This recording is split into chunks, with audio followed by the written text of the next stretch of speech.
afternoon. Why am I different? That's the question I often ask myself. Think about when you were a child and there was an Easter egg hunt, and you're sitting in the classroom alone with the teacher. You're not able to go outside and play with the other children. And the reason why you can't go outside with the other children is because of your disability. Well, the Easter egg hunt is my story, and the rest of the story about disability will be cracked open. Familiar with cerebral palsy.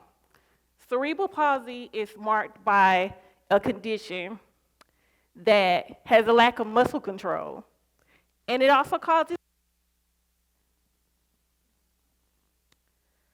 I remember when I was in junior high school, and I was in special education classes, and I was also in mainstream classes.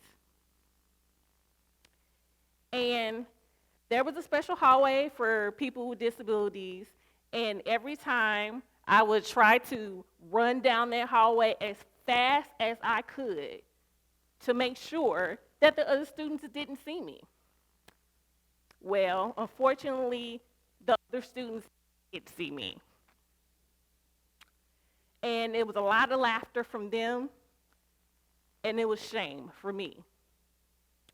But cerebral palsy hasn't always been trying to run down that hallway, trying to get away from the students so they wouldn't see me. Cerebral palsy has been that excited feeling that I felt when I got my leg brace off permanently. I was so happy when that happened, you guys, because I no longer needed that brace to help me walk straighter. That was definitely a sense of freedom for me.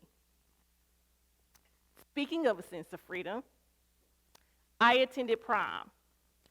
And I know what you guys are probably thinking, prom is no big deal, right? But for me, it was a big deal.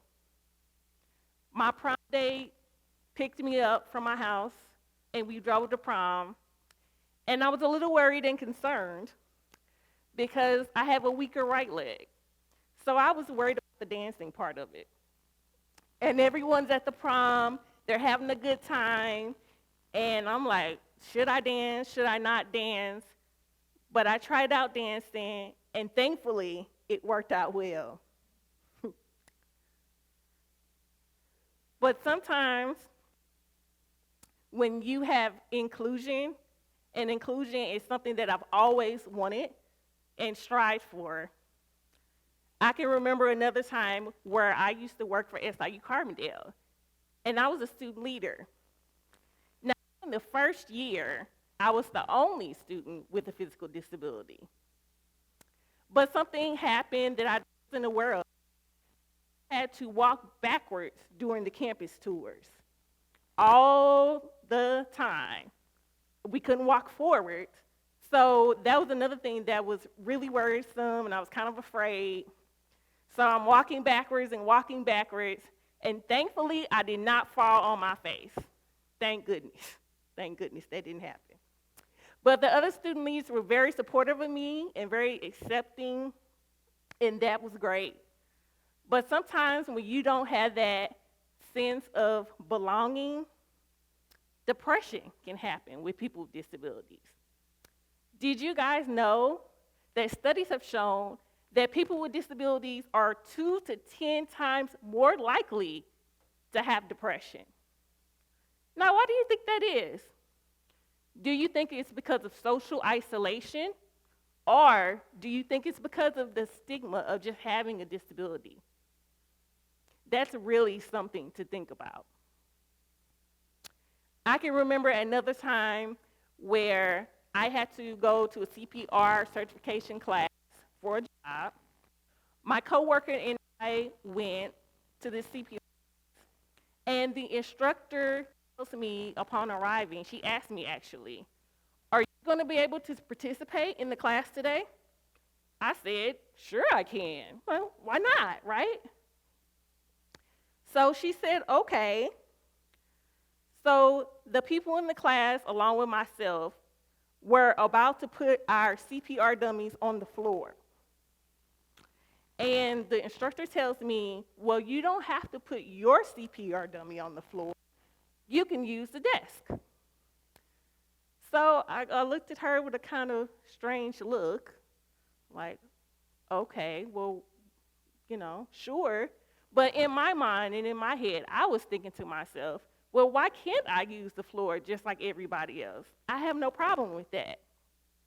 But I went ahead and I put my dummy on the desk, and completed the class successfully. Thinking about those times and those experiences in my life have really made me think of the person that I am today. The person that I am today has taken a lot of self-reflection. I started to write poetry to help me to express myself more. Education became a vital part of my being because I felt if I was educated, then my disability wouldn't be in the forefront anymore. I started to make connections with others in college, and I started to realize they just wanted to get to know me as a person and not so much focus on my disability like I thought.